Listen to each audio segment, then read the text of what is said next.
Olá, bem-vindos a mais um episódio do Mundo a Seus Pés, o podcast da secção internacional do Expresso. Estamos a gravar no dia 1 de março, sexta-feira, 9 dias antes de uma importante ida às urnas em que os portugueses vão escolher o seu parlamento, do qual resultará um novo governo.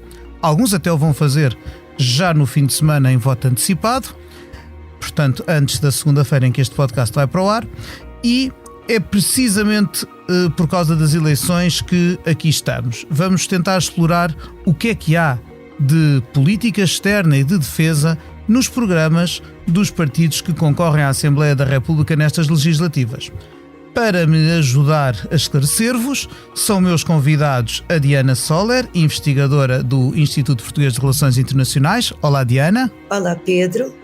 E o meu camarada de redação, Hélder Gomes, que recentemente assinou no Expresso um artigo precisamente sobre este assunto, sobre como é que os partidos concorrentes às eleições legislativas olham para os assuntos da política externa e de defesa. Olá, Hélder. Olá, Pedro, tudo bem?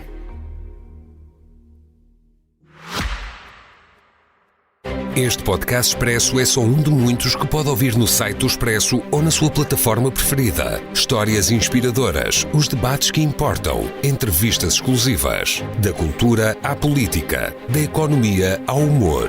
Ouça onde e quando quiser. Fica a par das últimas novidades em expresso.pt/podcasts e nas nossas redes sociais. Expresso. Liberdade para pensar.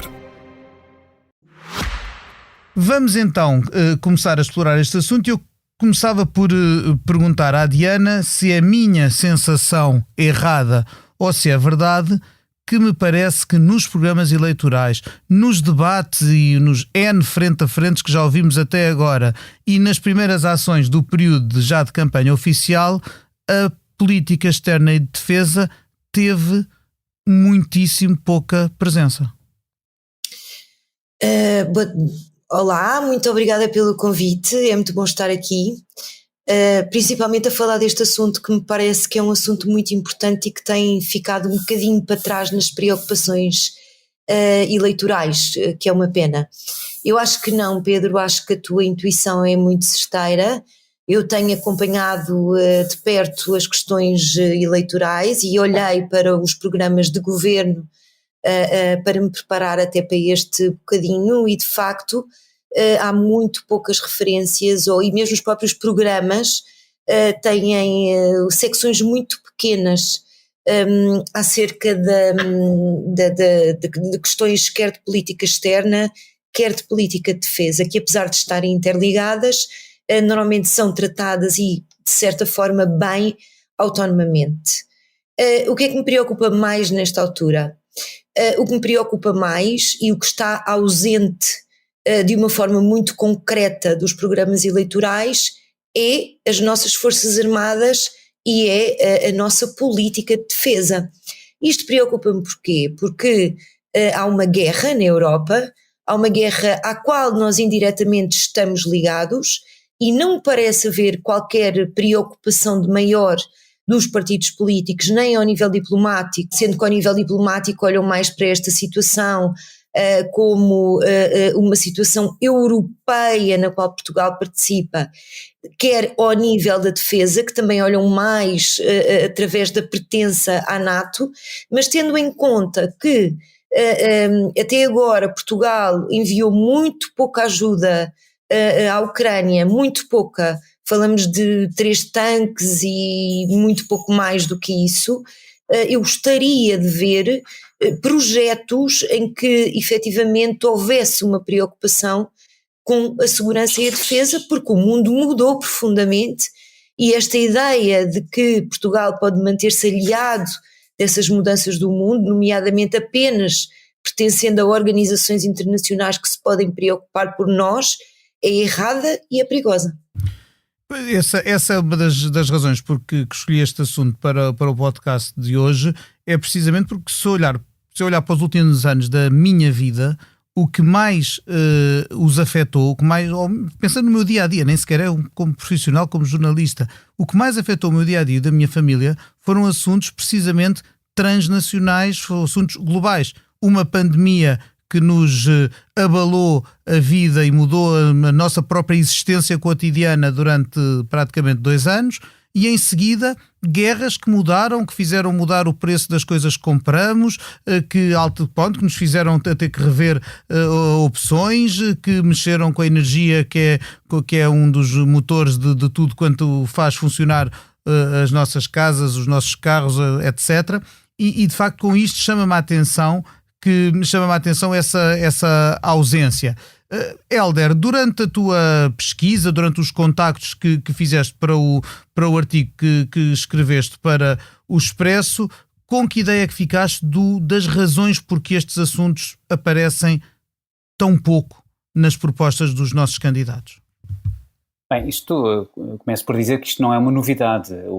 As referências à defesa, a uma política externa que, como dizia a Diana, muitas vezes vêm aglomeradas, não é? Vêm misturadas, acabam sempre por ficar no epílogo, nas calendas dos programas eleitorais e claro que depois os partidos, quando elaboram os seus programas eleitorais, vão com maior ou menor detalhe debruçar-se sobre a política externa e de defesa e de segurança, tanto a nível da pertença à NATO, como também no plano europeu, e essa também é uma discussão que interessa ter, porque se nós tivermos Donald Trump novamente na Casa Branca, nas eleições de novembro, a Europa terá mesmo de uma vez por todas definir o que quer fazer relativamente à segurança, porque poderá deixar de contar, pelo menos como contava até agora, com o seu parceiro do outro lado do Atlântico.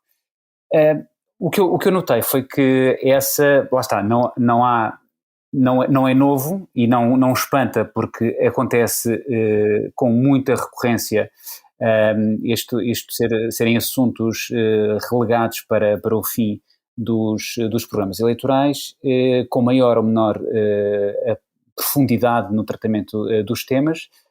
Como dizia a Diana, não há uma resposta aos problemas que as nossas Forças Armadas, e se nós quisermos ter-nos apenas à dimensão nacional, as Forças Armadas estão com os 3 ramos, estão com problemas que nós também no Expresso temos noticiado com bastante regularidade, e nós temos esta circunstância de, para já, os programas são dos 8 partidos com representação parlamentar atualmente, são muito diferentes, têm visões, têm evidências muito diferentes nesta área da defesa, da segurança e da política externa, e depois acabam por, lá está, além de não darem uma importância que eu acho que merece, se nós considerarmos que a 10 de março já entramos no 3º ano da guerra na Ucrânia, portanto o 2º aniversário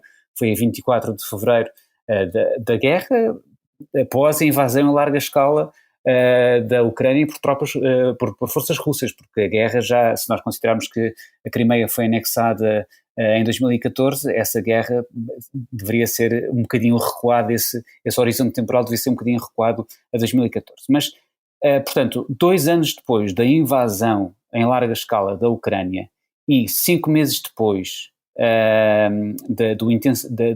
de um conflito no Médio Oriente que ressurgiu após os ataques do Hamas, não termos, por parte dos partidos, dos 8 partidos com representação parlamentar, uma especial dedicação a estes temas é preocupante. E depois nós tivemos 3 dezenas de debates entre frente a frente, depois na reta final dos debates, com todos, seja na televisão, seja depois nas rádios, e o que é curioso é que foram as declarações de Donald Trump ali a meio dos debates, ameaçando ou tendo dito que os aliados, portanto os Estados-membros da NATO que não cumprissem o objetivo dos 2%, de afetarem 2% do seu PIB à área da defesa, que a Rússia, dizia Trump, a Rússia poderia fazer o que bem entendesse com esses países, porque esses países não passavam passa a expressão, pronto, devedores, são uns pelintras quase, porque não estão a investir o que devem na defesa. Foram essas declarações que puxaram o tema para o debate. E então tiveste ali 2 ou 3 dias em que os moderadores foram tentando puxar pelos partidos por via dessas declarações de Donald Trump. Se isto não é sintomático do alinhamento em que andamos todos, e aqui também incluo a sociedade civil, porque nós temos ainda recentemente, o último Eurobarómetro não colocava de todo a segurança, a defesa, como preocupações principais dos europeus, incluindo portugueses, mas a verdade é que, quer dizer, quando nós temos, tu falaste ainda há pouco da pandemia, entretanto temos uma invasão em larga escala que resulta numa intensificação da guerra na Ucrânia. Isso faz disparar os preços. Há uma inflação.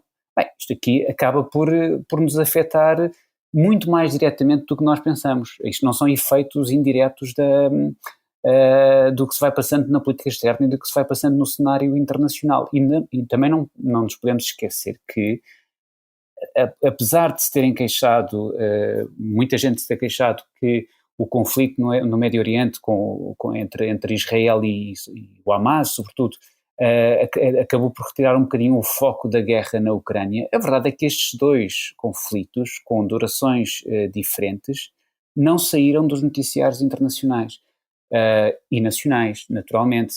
Portanto, não foi por falta de cobertura mediática.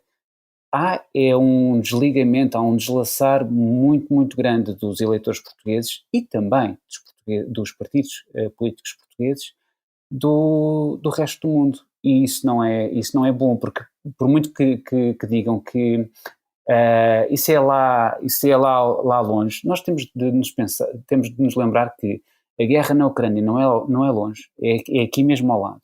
A Ucrânia está num processo de adesão à União Europeia que vai mudar.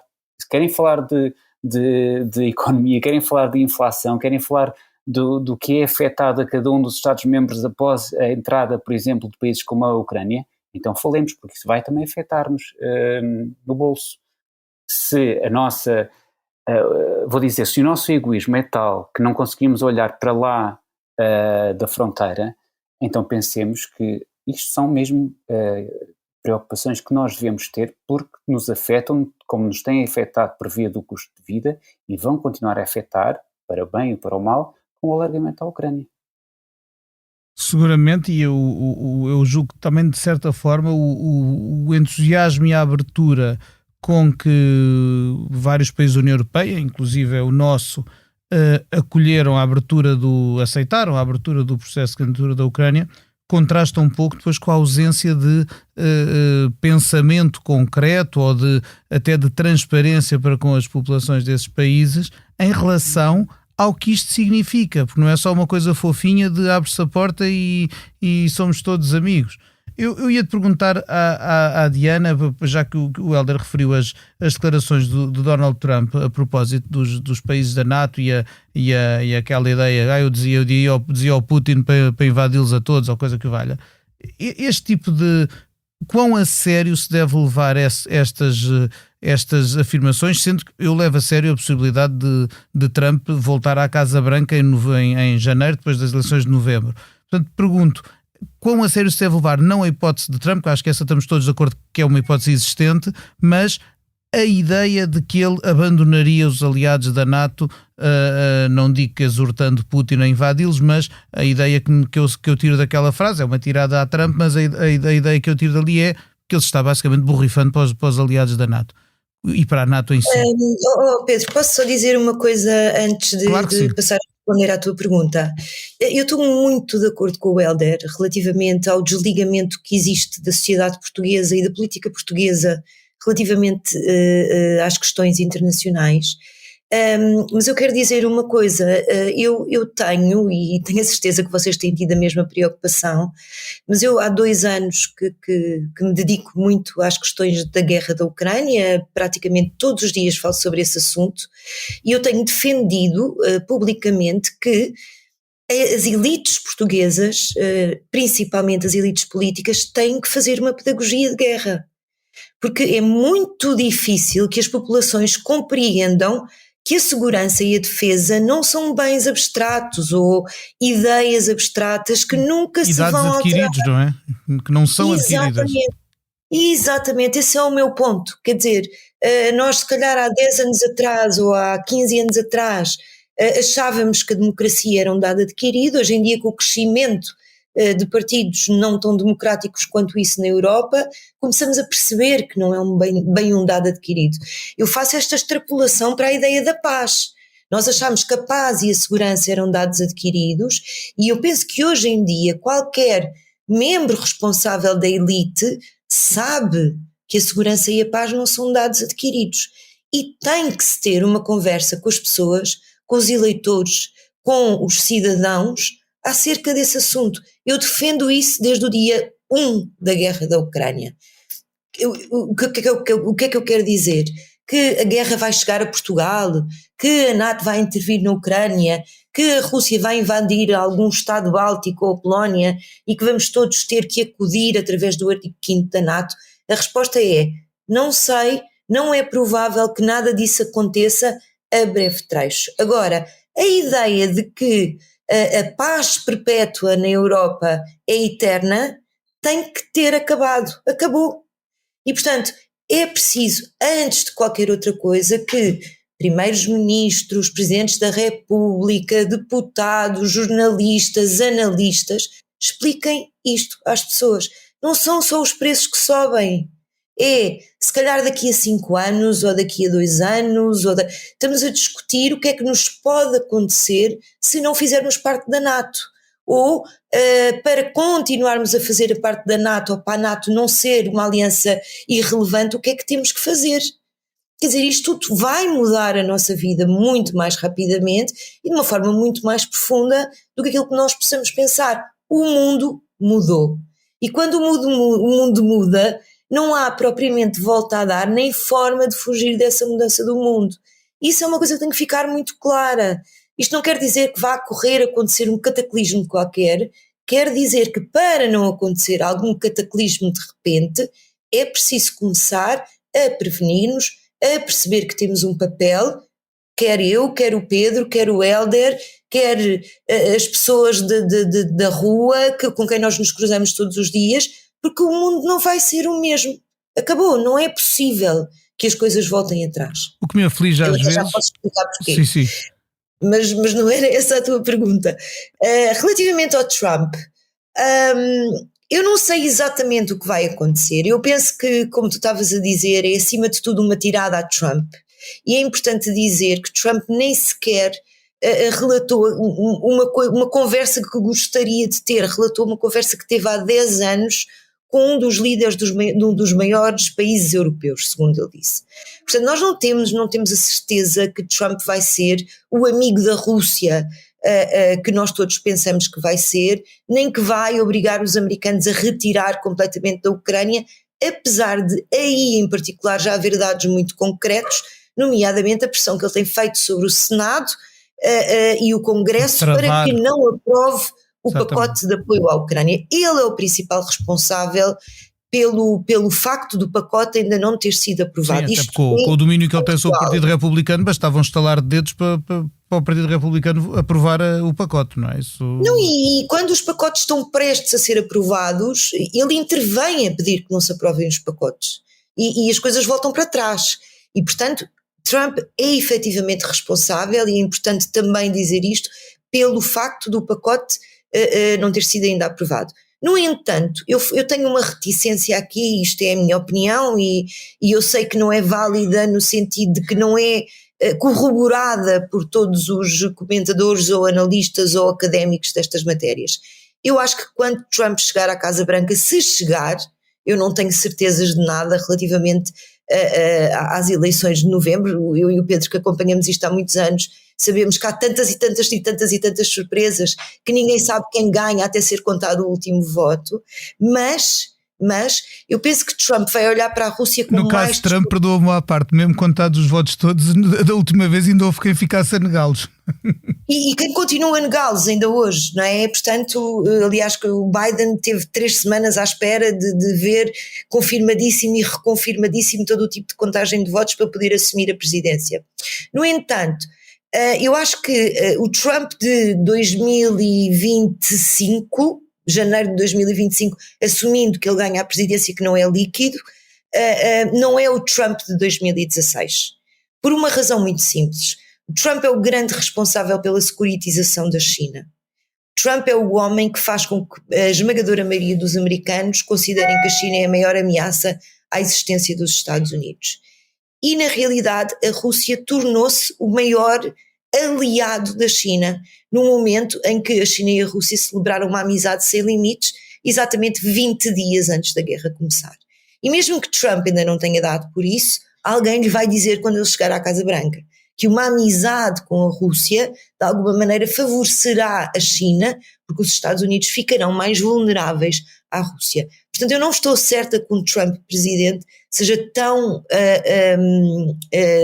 pró-russo como se possa imaginar. Agora, também não tenho nenhuma certeza, isso na cabeça de Trump não é uma coisa que esteja ligada, que um Trump presidente não ache que a Europa é um problema, é um fardo, é uma questão que os Estados Unidos não têm que se responsabilizar por. E aí, por muito que não se goste de Trump, há uma coisa que eu tenho que dizer. A Europa teve 2 anos para transformar a NATO, ou pelo menos para se encaminhar para transformar a NATO numa aliança indispensável para os Estados Unidos, fazendo crescer o pilar europeu da NATO em industrialização, em militarização e em vontade política. Nada disso aconteceu. Portanto, há uma grande responsabilidade nos ombros dos europeus e nos ombros dos portugueses. É verdade, e os portugueses parecem de facto um pouco virados para esse debate. Eu não sei, há aqui alguns fatores que eu às vezes penso que podem ajudar a explicar isto. É verdade que em geral, e não é só no nosso país, a política externa não costuma ser um grande fator de decisão do voto, e que em Portugal, nas linhas mais gerais, nas grandes opções, se assim quisermos, do que é a política externa, muitas vezes há um consenso alargado entre PS e PSD que leva a que não sejam linhas de clivagem. Claro que temos sempre depois as posições do PCP ou do Bloco de Esquerda em relação à NATO, que até agora nunca tiveram grande influência em nenhum tipo de governação, mesmo quando eles eram parceiros da governação do António Costa. Agora, sem prejuízo de não serem linhas de clivagem, isto tem um impacto na nossa vida, e é esse que eu não vejo espelhado não vejo espelhado no debate em torno de Portugal. Falávamos há pouco, vocês um e outro mencionaram, se eu não estou em erro, as Forças Armadas, e é claramente um setor em que nós assistimos a descontentamento, manifestações desse descontentamento que às vezes até extravasa o que me parece aceitável a quem investe uma farda em nome da República Portuguesa, e em relação a isso também não vemos que podia ser, nem que fosse uma preocupação, digamos, se não estratégica dos candidatos, pelo menos uma preocupação pragmática de quem vai ter de lidar com isso quando governar, mas nem aí vemos grande coisa concreta em relação a como dignificar as Forças Armadas, como abordar o descontentamento e o mal-estar que claramente se sente e que parece ter justificação, como olhar para a quantidade de militares que pedem o abate aos quadros voluntariamente, deixando de sentir que ali estar é algo que os dignifica. Portanto, gostava de vos ouvir em relação também a este assunto, porque na defesa cabem também as Forças Armadas, além das opções que tomamos. Hélder, no teu passeio pelos programas dos vários partidos, viste alguma coisa que servisse para abordar estes problemas? Vi muito pouco. Sabes que, naturalmente, até por causa dos acordos de regime que possam existir, o foco incide sempre mais nos 2 maiores partidos, portanto PS e PSD, que no caso destas eleições concorre na Aliança Democrática com o CDS e o PPM. Mas, por exemplo, em relação à Aliança Atlântica, portanto à NATO, o PS defende um aprofundamento da participação portuguesa em diversas instâncias multilaterais, naturalmente incluindo a NATO, e isto é muito, para mim, é muito pouco. A AD, portanto a Aliança Democrática, propõe esta passagem do programa eleitoral da AD é quase anedótica, porque a AD propõe divulgar, estou a citar, a AD propõe divulgar as atividades da Aliança Atlântica para a aproximar dos cidadãos. Isto é manifestamente escasso. No sentido em que de tão pobre, não é? Isto é paupérrimo. Pronto. Nós naturalmente podemos falar, isso também acaba por ter contornos risíveis da posição, do posicionamento do PCP e do Bloco. O Bloco até fala na restituição da base das lajes e numa indemnização que teríamos a haver dos americanos, mas enfim, concentremos-nos no fundamental nestes dois partidos do chamado arco da governação. Isto é muito pouco. E nós tivemos vários sinais. Se fosse necessário, com a Ucrânia, com Gaza, tivemos ainda um sinal logo em janeiro. O Grupo de Reflexão Estratégica Independente enviou uma carta que entregou ao Presidente da República e aos grupos parlamentares, estamos em janeiro, a alertar para a insustentável situação dos militares das Forças Armadas. E cito: no contexto atual em que se agravam as situações de guerra no mundo e às portas da Europa, na verdade aqui é mesmo dentro da Europa, nem sequer é no continente ao lado, é mesmo aqui na Europa, mas é grave, diz este grupo de reflexão, é grave que não se tenha ainda ouvido uma palavra sobre defesa e forças armadas por parte de nenhum dos partidos políticos. Ora, isto é uma carta assinada por um ex-chefe de Estado-Maior da Armada e também por um ex-chefe de Estado-Maior do Exército e um ex-chefe de Estado-Maior da Força Aérea. Portanto, os três ramos das Forças Armadas aqui representadas. E eles dizem que a vontade política dos governos tem conduzido a uma situação inadmissível e importa reverter esta situação tão breve quanto possível e antes que seja demasiado tarde, e com consequências ainda mais gravosas para a defesa nacional, e sinais disso mesmo, convenhamos, já vão surgindo. Tudo isto estava na carta endereçada ao chefe supremo das Forças Armadas, portanto o Presidente da República, e aos grupos parlamentares. E isto foi em janeiro, estamos agora a entrar em março, as eleições são no dia 10 de março, houve mais do que tempo, depois deste alerta, de aprofundar o pensamento por via dos programas políticos, por via dos debates, por via também dessa pedagogia.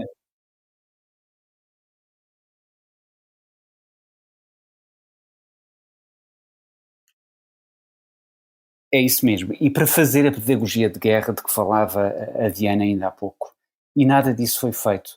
E isto é aflitivo, porque nós depois podemos considerar que naturalmente a meta dos 2% do PIB tem também algumas deficiências, porque na verdade quando nós consideramos, porque isto como sabem, isto foi um compromisso assumido em 2014, num contexto muito, muito semelhante ao atual.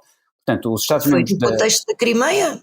Exatamente, precisamente. E até dizia, portanto, da Cimeira de Gales de 2014, falava não apenas do contexto da Crimeia, mas também do Médio Oriente. Nós estamos numa situação análoga a essa. E portanto, os Estados-membros comprometiam-se ou assumiam o compromisso de, no horizonte temporal até 2024, portanto no horizonte temporal de 10 anos, chegarem a essa meta dos 2%, pelo menos 2%, portanto 2% ou mais. E muito pouco se fez em 10 anos. Por exemplo, no ano passado era cerca de um terço, eram cerca de um terço os Estados-membros que gastavam 2% ou mais, com a Polónia, e nós percebemos bem as razões, a gastar o dobro dessa meta, portanto ali muito próximo dos 4%. O governo português consignou 1,48% à defesa e apontou 2030 como o ano provável para chegar aos 2%, ou seja, com, digamos, 6 anos de atraso, porque a meta era para ser atingida este ano, até este ano.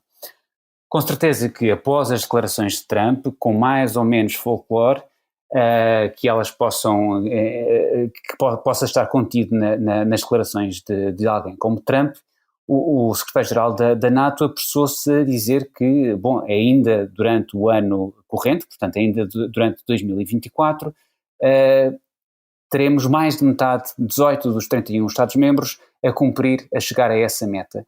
Bem, depois esta meta também tem um problema de base, que é estar indexada, no fundo, à riqueza de uma nação, estar dependente do PIB. E há a conversa de que, bem, um Estado-membro, se tem um PIB baixo, não é o contributo de 2% que vai resolver o problema da defesa à escala euroatlântica. Pronto. E já agora, se o PIB desse Estado-membro for alto, porque é 2% e não outro valor qualquer? E depois há uma outra linha crítica, nós publicámos, julgo que há uma semana, ou por estes dias, um outro artigo com algumas críticas a esta meta dos 2%, não apenas por estar dependente do PIB, mas também porque estes 2% implicam que 60% desse investimento seja com pessoal, 20% com manutenção e os restantes 20% com investigação e desenvolvimento.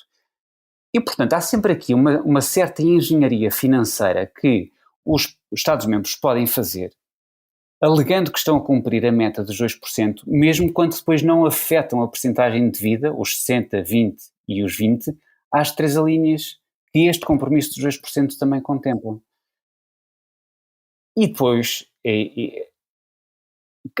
acresce o problema de a Europa, ou a União Europeia, se quisermos, não ter feito nada, ou ter feito muito pouco, para tentar sustentar ou reforçar esse pilar europeu da NATO, como falava ainda há pouco a Diana.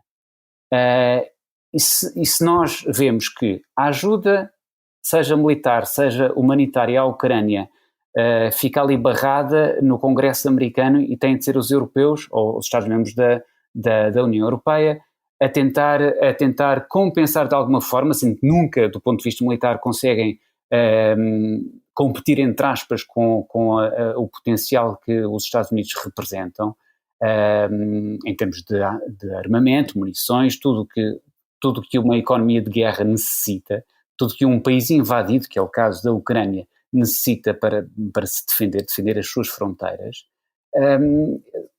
Portanto, nós estamos a protelar uma situação que nos vai afetar mais intensamente, com cenários mais ou menos apocalípticos, e também não há interesse nenhum em dramatizar, mas também era interessante, por outro lado, que não apocássemos estas questões, porque elas nos são muito caras e poderão vir a ser mais caras ainda. E enquanto nós não conseguirmos consensualizar dentro da União Europeia, nós temos sempre o primeiro-ministro húngaro, que se juntam mais 2 ou 3 a obstaculizar a ajuda à Ucrânia, mas aquilo depois acaba por passar. Mas é sempre à 25ª hora, sempre com muita discussão, e com certeza que o debate é muito importante, e é importante saber o que é que nós queremos fazer do projeto europeu. E é importante, reforço, sabermos e decidirmos, seja por via da reindustrialização, seja por uma política de defesa realmente sustentada, realmente pensada, com ganhos para todos. Se não o fizermos, acho que sobra muito pouco do projeto europeu e dessa promessa de paz eterna que tem muito de romântico, mas que na verdade não é, quer dizer, aquilo que se diz sempre, é um lugar comum, mas que importa também nestas discussões lembrar. A paz é apenas um intervalo entre guerras, habitualmente, e nós estamos muito focados nestes dois focos de conflito, mas também temos muitos outros em curso, uns mais adormecidos do que outros. No continente africano temos variedíssimos polos de tensão, temos muitos conflitos, nós temos relações também com o continente africano. O continente africano tem sido tomado de assalto também pela Rússia e pela China, por interesses económicos. E nós queremos mesmo entregar países que são economias e democracias emergentes a Pequim e a Moscovo. Nós está certo que queiramos isso. E, portanto, se não queremos isso, façamos alguma coisa. Eu também acrescentaria aí que no quadro do alargamento da União Europeia, a questão, por exemplo, dos Balcãs Ocidentais, onde há países que estão à espera há anos e anos, sem prejuízo da justeza de se aceitar a Ucrânia, não se pode deixar para trás países onde facilmente a Rússia lança as garras se a União Europeia não souber agarrá-los.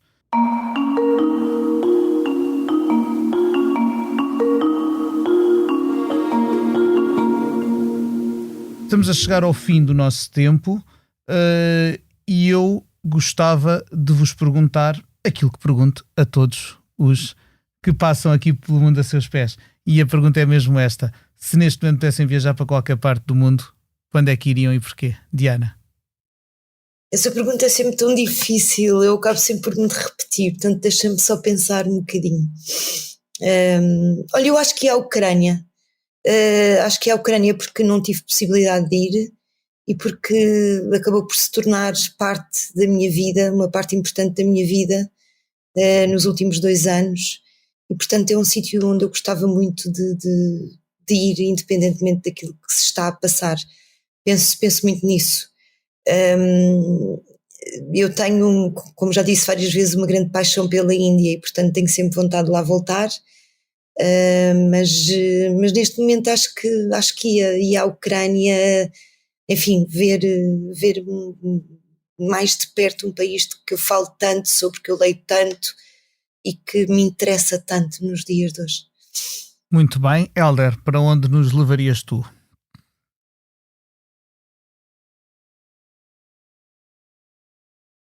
Olha, não só levaria, como à hora e no dia em que este podcast for para o ar, já lá estarei, porque daqui a menos de 12 horas, na altura em que estamos a gravar este podcast, entrarei num avião, farei escala e aterrarei no final de sábado no Uganda, onde estarei num centro de refugiados de Nakival, e a partir do qual espero fazer boa reportagem, porque isto também entronca bastante bem na conversa que estivemos a ter até agora. Há muito este discurso descabelado e não sustentado por factos, aliás, contrariado por factos, pelos factos de que os migrantes, os refugiados têm uma relação direta com o aumento da insegurança nos países. Esse debate tem sido feito aqui em Portugal também, em contexto de campanha eleitoral, de uma forma absolutamente contrária ao método científico. O método científico é uma coisa muito... quer dizer, olha-se para os números, olha-se para as realidades, contrasta-se uma coisa com a outra e percebe-se que não há relação entre, aqui em Portugal, porque é também disso que se fala, não há qualquer relação entre o aumento dos migrantes, de que nós precisamos por razões económicas, porque estão a fazer o que nós não queremos fazer, e também por razões demográficas. Nós precisamos muito de migrantes. Queria aproveitar esta oportunidade para sublinhar várias vezes, nós precisamos muito de migrantes. E no caso dos refugiados, que são um tipo muito particular e às vezes aflitivo de migrantes, bem, são os desvalidos a quem nós temos de estender a mão, porque é mesmo necessário ajudá-los. É assim também que se contribui para a paz no mundo, e essas pessoas, esses refugiados, com alguns dos quais eu encontrarei no Uganda, fogem precisamente de guerras. Em Nakival há muitos, já cada vez mais, vindos da República Democrática do Congo. E portanto, se nós estivemos aqui nos últimos 40 minutos a falar de defesa, política externa, segurança e o alinhamento tão grande que existe, é importante pensar que temos de acolher bem, temos de cuidar do outro, não há que ter medo do outro, e é preciso acompanhar também a situação, ter mais mundo. Eu acho que acima de tudo, o que falta aos políticos portugueses que concorrem às eleições de 10 de março é uma visão, uma mundividência mais largada. Não podia estar mais de acordo, e ficamos nós e com certeza os nossos leitores e ouvintes ansiosamente à espera do que nos vais contar quando voltares de África. A África é essa onde também há muito quem fala português e que também tem estado deprimentemente ausente do debate. A lusofonia não faz parte do debate para estas legislativas, o que é de lamentar. Com isto, resta-me agradecer a participação da Diana Soler, do Hélder Gomes, da Salomé Rita, que assegurou a qualidade técnica deste episódio, e sobretudo a si, que está desse lado, a ouvir-nos semana após semana. O Mundo a Seus Pés volta na próxima segunda-feira com outros convidados, outros assuntos. Até lá, até breve e até sempre.